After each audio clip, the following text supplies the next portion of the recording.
నమస్కారం, RN news కి స్వాగతం. హెడ్లైన్ చూద్దాం.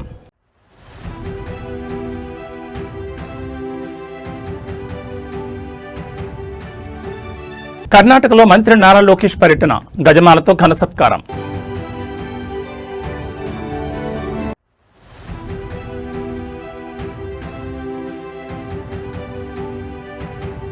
సిఐడి ముందుకు హుజూరాబాద్ ఎమ్మెల్యే పాడి కౌశిక్ రెడ్డి, పోలీసుల విధులకు ఆటంకం కలిగించిన కేసులో విచారణ.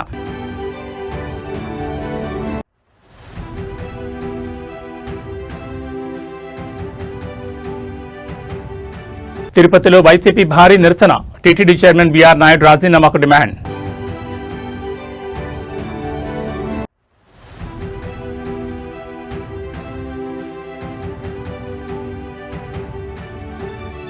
ఇబ్రహీంపట్నం మున్సిపల్ పీఠంపై ఉత్కంఠ, నేడే చైర్మన్ వైస్ చైర్మన్ ఎన్నిక.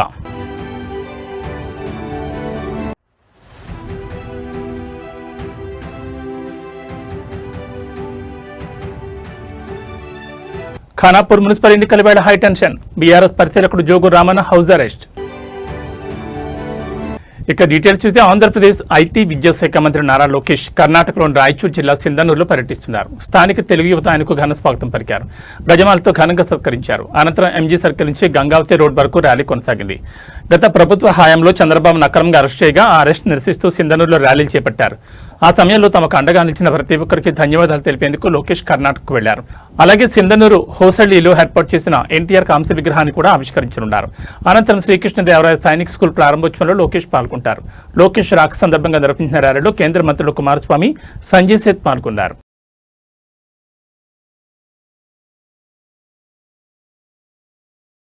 రెచ్చగొట్టే వ్యాఖ్యలు, పోలీసుల విధులకు భంగం కలిగించిన కేసులో హుజూరాబాద్ ఎమ్మెల్యే పాడి కౌశిక్ రెడ్డి ఇవాళ సిఐడి అధికారులు ఎదుట హాజరు కానున్నారు. ఈ విచారణకు హాజరు కావాలని సిఐడి ఇప్పటికే ఆయన వారికి 41A సిఆర్పిసి కింద నోటీసులు జారీ చేసింది. జనవరి 29న వేణవంకలో సమ్మక్క సారక్క జాతరకు 15 కార్లతో ర్యాలీగా వెళుతుండగా కౌశిక్ రెడ్డిని పోలీసులు అడ్డుకున్నారు. ఈ క్రమంలోనే భద్రతా సమస్యలు ఉత్పన్నమవుతాయని అడ్డుకున్న పోలీసులతో కౌశిక్ రెడ్డి వాగ్వాదానికి దిగారు. అనంతరం వారి విధులకు ఆటంకం కలిగించడమే కాకుండా వారిని దూషించారనే ఆరోపణలు వచ్చాయి. ఈ కేసులో పోలీసులు కౌశిక్ రెడ్డిని A1గా చేర్చారు. ఆయనతో పాటు మరో 15 మందిని సహా నిందితులుగా ఎఫ్ఐఆర్లో పేర్కొన్నారు. పోలీసుల విధులకు అడ్డం కలిగించడం, ప్రభుత్వ అధికారులను దూషించడం, మత విద్వేషాలు రెచ్చగొట్టేలా వ్యాఖ్యలు చేయడం వంటి తీవ్రమైన ఆరోపణలపై ఈ కేసులు నమోదవున్నాయి. ఈ మేరకు ఇవాళ హైదరాబాద్లోని సిఐడి కార్యాలయంలో అధికారులు కౌశిక్ రెడ్డి దంపతులను ప్రశ్నించనున్నారు. జనవరి 29 జరిగిన ఘటనకు సంబంధించి వారి వద్ద ఉన్న సమాచారాన్ని సేకరించడంతో పాటు ఆ సమయంలో చేసిన వ్యాఖ్యల వెనుక ఉన్న ఉద్దేశాలను అధికారులు అడిగి తెలుసుకోనున్నారు. ఇందులో భాగంగా కొండాపూర్లోని తన నివాసం నుంచి సిఐడి కార్యాలయానికి వెళుతున్న సమయంలో ఆయన మాట్లాడుతూ కాంగ్రెస్ ప్రభుత్వం తనపై కక్ష సాధింపు చర్యలకు పాల్పడుతోందని మండిపడ్డారు. జాతరలో జరిగిన గొడవకు తన భార్యపై కేసు పెట్టాల్సిన అవసరం ఏముందని ప్రశ్నించారు. ప్రభుత్వం కావాలనే తన కుటుంబం కార్యకర్తలపై అక్రమ కేసులు పెడుతోందన్నారు. ఇద్దరం కూడా విచారణకు హాజరైతా ఉన్నాం. ఇది పూర్తి ఫాల్స్ కేస్. నేను ఖచ్చితంగా అక్కడికి పోయి వాళ్ళని కూడా తప్పకుండా పోలీసు వాళ్ళని కూడా తప్పకుండా నేను కూడా ప్రశ్నిస్తా. నేను కూడా అడిగిన జవాబులు వాళ్ళు కూడా చెప్పాలా. ఇది పూర్తిగా అక్రమ కేసు. దీనికి సిఐడికి దీనికి సంబంధం ఏమున్నది? ఒకటి, అసలు నా సతీమణికి నోటీసులు ఇవ్వాల్సినంత అవసరం ఏమున్నది?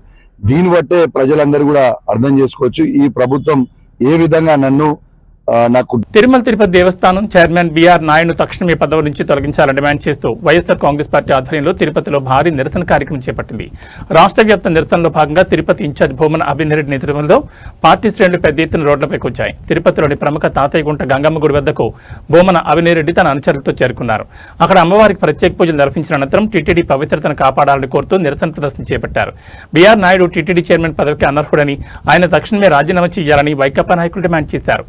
పవిత్రమైన తిరుమల ప్రతిష్టను మస్కబార్చేలా వ్యవహరిస్తున్నారని వారు ఆరోపించారు. నగరంలో పోలీసులు సెక్షన్ 30 అమలు చేస్తూ మీడియా ప్రతినిధులపై ఆంక్షలు విధించడం పట్ల భూమన అభినయరెడ్డి తీవ్రస్థాయిలో ధ్వజమెత్తారు. ప్రజాస్వామ్యంలో నిరసన తెలిపే హక్కును కాలరాస్తున్నారని, వార్తా సేకరణలో మీడియాను అడ్డుకోవడం సరికాదని ఆయన విమర్శించారు. కేవలం తిరుపతిలోనే కాకుండా రాష్ట్ర వ్యాప్తంగా అన్ని జిల్లాల్లో బీఆర్ నాయుడుకు వ్యతిరేకంగా నిరసనలు తెలపాలని వైకాపా అధిష్టానం పిలుపునిచ్చింది.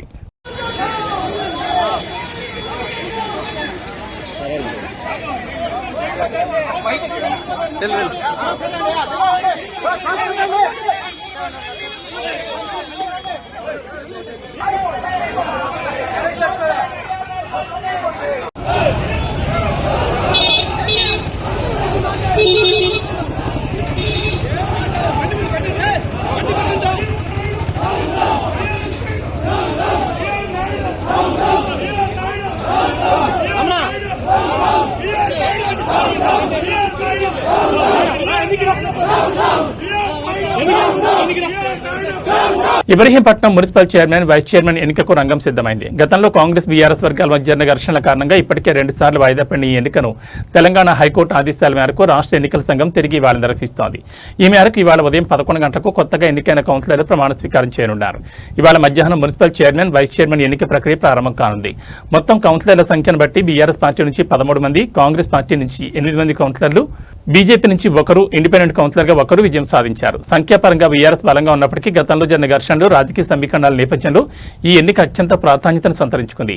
గత అనుభవం దృష్టిలో ఉంచుకుని ఎలాంటి అవాంఛనీయ సంఘటనలు జరగకుండా పోలీసులు మున్సిపల్ కార్యాలయం వద్ద భారీ బందోబస్తు ఏర్పాటు చేశారు. బీఎన్ఎస్ యాక్ట్లోని 163 సెక్షన్ అమల్లో ఉండే అవకాశం ఉంది. కేవలం అనుమతి ఉన్న వారిని మాత్రమే కార్యాలయం లోపలికి అనుమతించనున్నారు.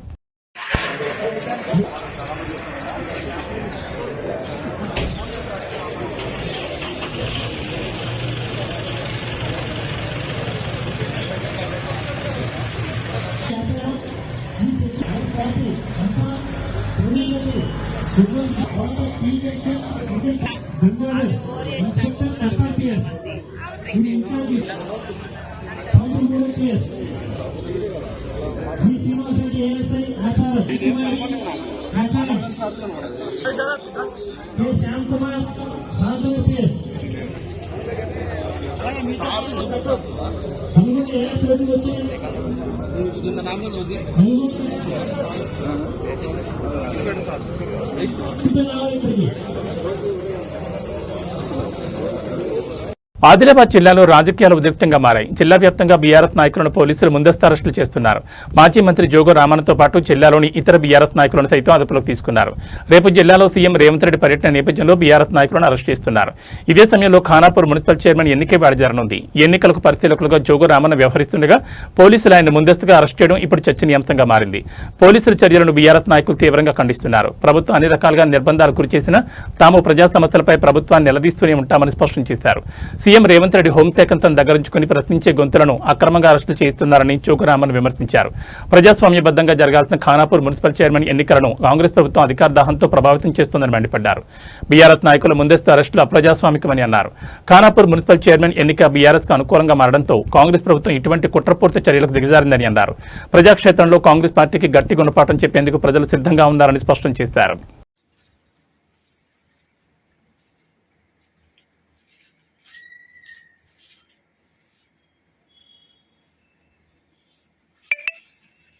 వ్యాపార సంస్థల అధినేతలు, సీఈఓలు, సీఎఫ్ఓలు లక్ష్యంగా సైబర్ నేరగాళ్లు సరికొత్త వాట్సాప్ మోసాలకు పాల్పడుతున్నారని హైదరాబాద్ సిపి వీసీ సజ్జనాథ్ తెలిపారు. సంస్థల అధికారిక ఈమెయిల్స్ హానికరమైన ఫిషింగ్ లింకులు పంపడం ద్వారా కంప్యూటర్లోకి మాల్వేర్ను ప్రవేశపెడుతున్నారని పేర్కొన్నారు. దీనివల్ల సిస్టమ్స్ పై నేరగాళ్లు పూర్తిస్థాయి రిమోట్ యాక్సెస్ ను పొందుతూ అక్రమాలకు తెరలేపుతున్నారని చెప్పారు. ఈ మేరకు వివరాలు వెల్లడిస్తూ ఓ ప్రెస్ నోట్ రిలీజ్ చేశారు. సిస్టమ్ నియంత్రణలోకి వచ్చిన తర్వాత అందులో యాక్టివ్గా ఉన్న వాట్సాప్ వెబ్ సెషన్లను నేరగాళ్లు చాకచక్యంగా వినియోగిస్తున్నారని సిపి తెలిపారు. సీఈఓ లేదా సీఎఫ్ఓల పేరుతో అకౌంటెంట్లకు తప్పుదారి పట్టించే సందేశాలను పంపిస్తూ నమ్మిస్తున్నారని వెల్లడించారు. తాము అత్యవసర సమావేశంలో ఉన్నామని ఫోన్ ఎత్తడం వేరుపడదని చెబుతూ కోట్లాది రూపాయలు కాజేస్తున్నారని పేర్కొన్నారు. సోషల్ ఇంజనీరింగ్ వ్యూహాలతో తక్షణమే తమ ఖాతాలకు డబ్బును బదిలీ చేయించుకుంటున్నారని చెప్పారు. పై అధికారుల నంబర్ల నుంచే సందేశాలు వస్తుండటంతో అకౌంటెంట్ కూడా నిజమే నమ్మి మోసపోతున్నారని అన్నారు. ఇటీవల హైదరాబాద్ కమిషనరేట్ పరిధిలో ఇటువంటి కేసులు నమోదవుతున్నాయని తెలిపారు. ప్రతి కంపెనీ కూడా ఇటువంటి సైబర్ దాడుల పట్ల అత్యంత అప్రమత్తంగా ఉండాలని సూచించారు. వాట్సాప్లో పై అధికారుల పేరుతో వచ్చే ఆర్థిక అభ్యర్థనలను గుడ్డిగా నమ్మకూడదని పేర్కొన్నారు. వెంటనే అధికారులకు నేరుగా ఫోన్ చేసి ఆ సందేశం నిజమేనా కాదా అని ధృవీకరించుకోవాలని చెప్పారు. ఆఫీస్ సిస్టమ్స్లో నాణ్యమైన ఫైర్వాల్స్, యాంటీవైరస్ సాఫ్ట్వేర్లను నిరంతరం అప్డేట్ చేసి ఉంచాలని అన్నారు. వాట్సాప్ వెబ్ వాడిని ప్రతిసారి తప్పకుండా లాగౌట్ చేయడం మర్చిపోదని తెలిపారు. సాంకేతిక భద్రతా ప్రమాణాలను పాటించడం ద్వారానే ఇటువంటి దాడులను ఎదుర్కోగలమని పేర్కొన్నారు. ఒకవేళ ఎవరైనా సైబర్ మోసానికి గురైతే ఏమాత్రం ఆలస్యం చేయకుండా వెంటనే 1930 హెల్ప్ లైన్ నంబర్కు కాల్ చేయాలని సజ్జనాథ్ చెప్పారు. అలాగే బాధితులు cybercrime.got.in పోర్టల్లో తమ ఫిర్యాదును వెంటనే నమోదు చేయాలని అన్నారు. సైబర్ నేరగాళ్లు ఉచ్చులో పడకుండా జాగ్రత్త వహించాలని వివరించారు. అందరికీ నమస్కారం.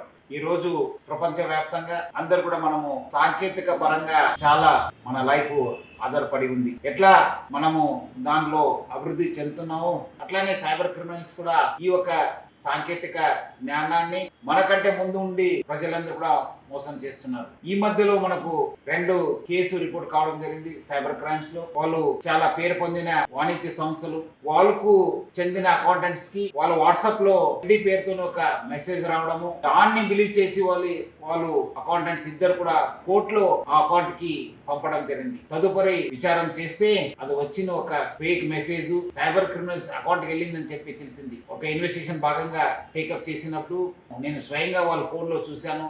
ఆ వచ్చిన మెసేజ్ కావచ్చు, వాళ్ళ ఓనర్ పేరు ఏముంది దాని పేరు రిప్లికేట్ చేస్తూ వాళ్ళు ఒక వాట్సాప్ మెసేజ్ పంపించారు. పేరుతో వచ్చిన మెసేజ్ నిజమని చెప్పి మనము దానికి రిప్లై చేయడము, దాని వాళ్ళ ఇన్స్ట్రక్షన్ ఇచ్చిన ప్రకారం నడుచుకుంటాను. సో దీంట్లో కనుక మనం ఇన్వెస్టిగేట్ చేస్తే వీళ్ళందరూ కూడా ఇప్పుడు వాట్సాప్ కూడా వెబ్ కనెక్ట్ కావడము, కంప్యూటర్ ఏముంది అది కాంప్రమైజ్ కావడము, వాళ్ళ ఈమెయిల్స్ కావచ్చు, ఆ సిస్టమ్కు మాల్వేర్ పంపించి అక్కడ ఉన్న వాట్సాప్ డేటాను కూడా వాళ్ళు కాపీ చేసి అక్కడి నుంచి వాళ్ళకు మెసేజ్ పంపించి ఈ ద్వారా వాళ్ళు ప్రజలందరూ కూడా మోసం చేస్తున్నారు. మీ అకౌంటెంట్స్ మీరు ఏం చెప్తారు అదే స్వయంభూ లక్ష్మీ నరసింహస్వామి వారి జన్మ నక్షత్రమైన స్వాతి నక్షత్రాన్ని పురస్కరించుకుని యాదాద్రిలో గిరి ప్రదక్షిణ మహోత్సవం అత్యంత వైభవంగా జరిగింది. ఆలయ అధికారులు, అర్చకులు మరియు వేలాది మంది భక్తులు ఈ కార్యక్రమంలో పాల్గొని స్వామివారి పట్ల తమ భక్తిని చాటుకున్నారు. ప్రతి నెల స్వాతి నక్షత్రం రోజున యాదాద్రిలో ప్రత్యేక పూజలు నిర్వహించడం ఆనవాయితీ. ఈ క్రమంలోనే ఆలయ అధికారులు గిరి ప్రదక్షిణకు శ్రీకారం చుట్టారు. కొండ కింద ఉన్న వైకుంఠ ద్వారం నుండి ప్రారంభమైన ఈ గిరి ప్రదక్షిణలో వేలాది మంది భక్తులు గోవింద నామస్మరణతో గిరి చుట్టూ నడిచారు. సుమారు 5 కిలోమీటర్ల మేర సాగిన ఈ ప్రదక్షిణలో వృద్ధులు, మహిళలు, యువత పెద్ద సంఖ్యలో పాల్గొన్నారు. భక్తులకు ఎటువంటి ఇబ్బందులు కలగకుండా ఆలయ అధికారులు దారి పొడవునా త్రాగునీరు, ఇతర సౌకర్యాలను ఏర్పాటు చేశారు. భద్రతా దృష్ట్యా పోలీసులు కూడా భారీగా మోహరించారు. స్వామివారి ఉత్సవ విగ్రహాన్ని పల్లకిలో ఊరేగిస్తూ గిరి ప్రదక్షిణ నిర్వహించడంతో యాదాద్రి పరిసర ప్రాంతాలన్నీ ఆధ్యాత్మిక శోభతో సంతరించుకున్నాయి. గిరి ప్రదక్షిణ చేయడం వల్ల కోరిన కోరికలు తీరుతాయని, స్వామివారి కృపాకటాక్షాలు లభిస్తాయని భక్తుల విశ్వాసం. ఈ వేడుక అనంతరం భక్తులు కొండపైకి చేరుకుని స్వామివారిని దర్శించుకున్నారు.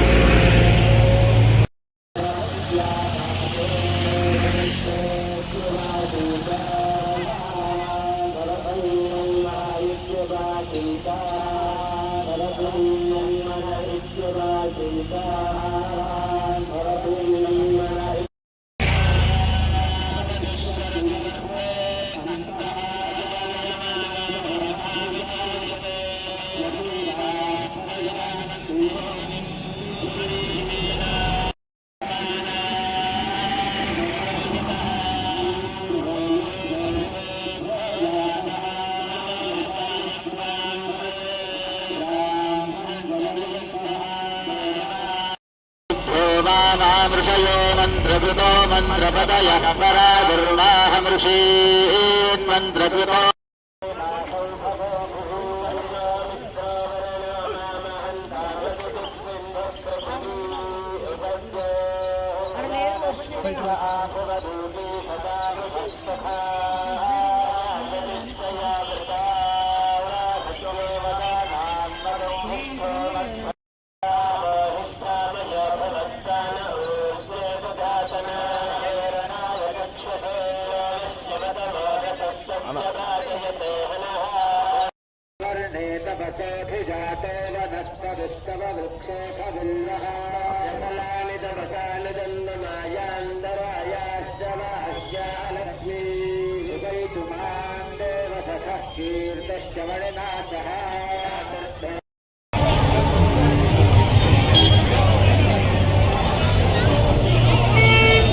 సికింద్రాబాద్ నగరంలోని అత్యంత రద్దీగా ఉండే సికింద్రాబాద్ రైల్వే స్టేషన్ పరిసరాల్లో ట్రాఫిక్ పోలీసులు భారీ ఆపరేషన్ చేపట్టారు.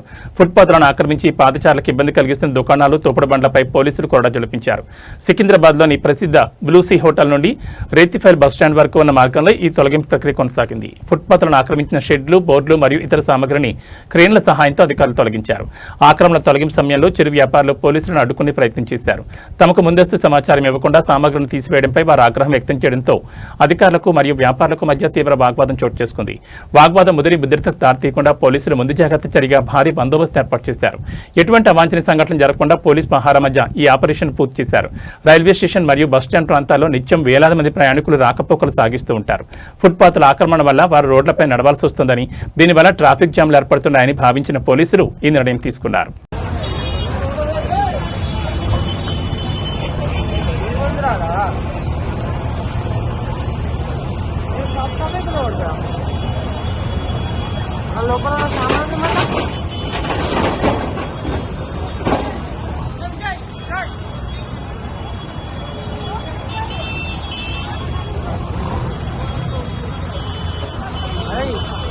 కామారెడ్డి జిల్లాలోని రామారెడ్డి మండలం మద్దికుంట గ్రామంలో దుండగులు బరితెక్కించారు. తాళం వేసి నీటిని లక్ష్యంగా చేసుకుని భారీగా నగదు బంగారు ఆభరణాలు తోచుకెళ్లారు.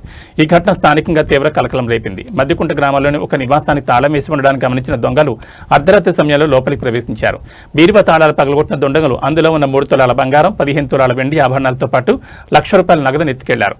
ఉదయం గమనించిన బాధితులు వెంటనే పోలీసులకు సమాచారం అందించారు. ఘటనా స్థలానికి చేరుకున్న రామారెడ్డి పోలీసులు క్లూస్ టీం సహాయంతో ఆధారాలు సేకరిస్తున్నారు. బాధితుల ఫిర్యాదు మేరకు కేసు నమోదు చేసి దర్యాప్తును ప్రారంభించారు. గ్రామంలో చోరీ జరగడంతో స్థానిక ప్రజలు భయాందోళనకు గురవుతున్నారు. రాత్రి వేళలో గస్తీ పెంచాలని పోలీసులను కోరుతున్నారు.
సోషల్ మీడియాను ఈ రోజుల్లో కుర్రాళ్ళు చిత్ర విచిత్రంగా వాడేస్తున్నారు. మంచి చెడు అనే తేడా లేకుండా అన్నింటికీ వాట్సాప్ గ్రూపులు క్రియేట్ చేస్తూ హల్చల్ చేస్తున్నారు.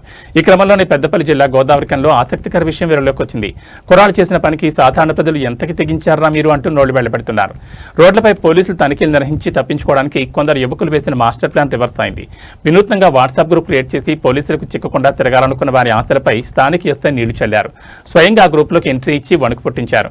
గోదావరికంలో పోలీసులు ఎక్కడ తనిఖీలు చేస్తున్నారు, ఎక్కడ డ్రంక్ అండ్ డ్రైవ్ నిర్వహిస్తున్నారు అనే విషయాలను ఎప్పటికప్పుడు షేర్ చేసుకోవడానికి కొందరు యువకులు పోలీస్ మామల స్క్వాడ్ పేరిట ఒక వాట్సాప్ గ్రూప్ ను క్రియేట్ చేసి నడుపుతున్నారు. పోలీసులు ఒక చోట తనిఖీలు చేస్తుంటే ఆ రూట్లో వెళ్లకుండా గ్రూపులో మెసేజ్ ఇచ్చి అందరినీ అప్రమత్తం చేయడం వీరి పని. అయితే ఇటీవల నిర్వహించిన డ్రంక్ అండ్ డ్రైవ్ లో ఒక వ్యక్తి పోలీసులకు పట్టుబడ్డాడు. అనుమానం వచ్చి పోలీసులు అతని ఫోన్ చెక్ చేయగా ఈ వింత వాట్సాప్ గ్రూప్ బయటపడింది. గ్రూప్లోని మెసేజ్లు చూసి పోలీసులు అవాక్కయ్యారు. విషయం తెలుసుకుని ఎస్ఐ ఏమాత్రం ఆలస్యం చేయకుండా సదరు యువకుడి ఫోన్ ద్వారానే ఆ గ్రూప్లోకి జాయిన్ అయ్యారు. వెంటనే ఓ వీడియో సందేశాన్ని గ్రూప్లో పోస్ట్ చేశారు. ఏం మామూలు బాగున్నారా, మీ నంబర్లన్నీ నా దగ్గర సేవ్ అయి ఉన్నాయి. గ్రూప్లో ఉన్న ప్రతి ఒక్కరిని త్వరలోనే పిలిపించి కౌన్సిలింగ్ ఇస్తాను. అప్పటి వరకు ఎంజాయ్ చేయండి అంటూ స్వీట్ వార్నింగ్ ఇచ్చారు. అయితే ఎస్ఐ వీడియో చూడగానే గ్రూప్లోని సభ్యులంతా ఒక్కసారిగా షాకు గురయ్యారు. ఆయన ఇచ్చిన రిప్లై ప్రస్తుతం సోషల్ మీడియాలో తెగ వైరల్ అవుతోంది. అరే మామా, నేను ట్రాఫిక్ కేసు అయినా మామా, నా మీద గ్రూప్ పెట్టిరు కదా వాట్సాప్ గ్రూప్, నేనే ట్రాఫిక్ కేసు అయినా. గోదావరి కానీ మున్సిపల్ చౌరస్తాలో వెహికల్ చెకింగ్ చేస్తాను, డ్రంక్ అండ్ డ్రైవ్. రండ్రా మామా, రండి చూసుకుందాం.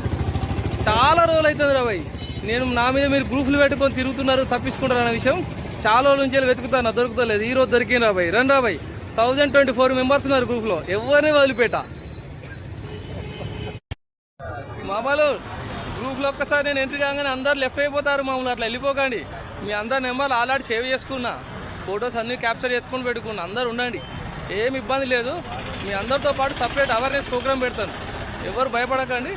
రండి, ఫస్ట్ నేను చెప్తాను, టైం చెప్తాను, అందరు కలిసి రండి. అందరు కలిసి వచ్చినాక మీకు అవేర్నెస్ ప్రోగ్రామ్ పెడతా, ఓకేనా? ఆగమాగం కాకండి. ఆ గ్రూప్ అడ్మిన్ ఎవరో చేంజ్ అయిపోయింది, దెబ్బ గ్రూప్ అడ్మిన్ కూడా తీసేసుకున్నాడు. జాగ్రత్త, ఏం టెన్షన్ పడాల్సిన అవసరం లేదు. అందరు అందుబాటులో ఉండండి. ఇదే గ్రూప్ నుంచి వెళ్ళి అవేర్నెస్ ప్రోగ్రామ్ అరేంజ్ చేస్తాను, టెన్షన్ పడకండి. పెద్దపల్లి జిల్లా గోదావరికంలో ఘోర రోడ్డు ప్రమాదం జరిగింది. సింగరేణి కార్మికులు ప్రయాణిస్తున్న ఓ కారు అతివేగంతో వచ్చి రాజేష్ థియేటర్ వద్ద ఉన్న కరెంటు స్తంభాన్ని బలంగా ఢీకొట్టింది. ఈ సంఘటనలో ఒకరు అక్కడికక్కడ మృతి చెందగా మరో 3 తీవ్రంగా గాయపడ్డారు. ఇవాళ తెల్లవారుజామున ఈ ప్రమాదం జరిగింది. ఈ ఘటనలో కారు ముందు భాగం నుజ్జునుచ్చాయింది. దీంతో కారులోని వారంతా ఇరుక్కుపోయారు. ఇది గమనించిన స్థానికులు కారులోని వారిని బయటకు తీశారు. అనంతరం అంబులెన్స్ లో ఆసుపత్రికి తరలించారు. ఈ ఘటనపై పోలీసులు కేసు నమోదు చేసుకుని దర్యాప్తు చేస్తున్నారు. డ్రైవర్ నియంత్రణ కోల్పోవడం వల్లే ప్రమాదం జరిగినట్లుగా అనుమానిస్తున్నారు.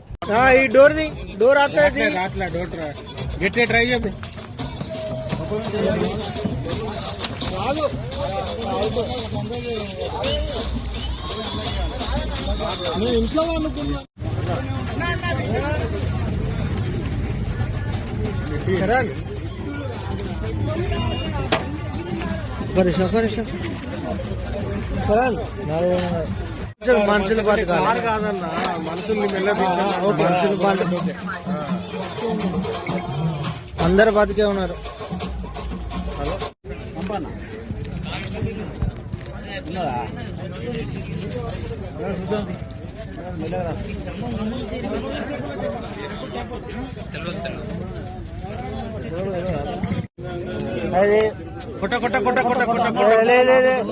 కొట్టాలి కొట్టాలి కొడితేనే ఆడ అన్ని కండిషన్లు ఉంటాడు ఏబీ బులెటిన్ విశేషాలు. నమస్కారం.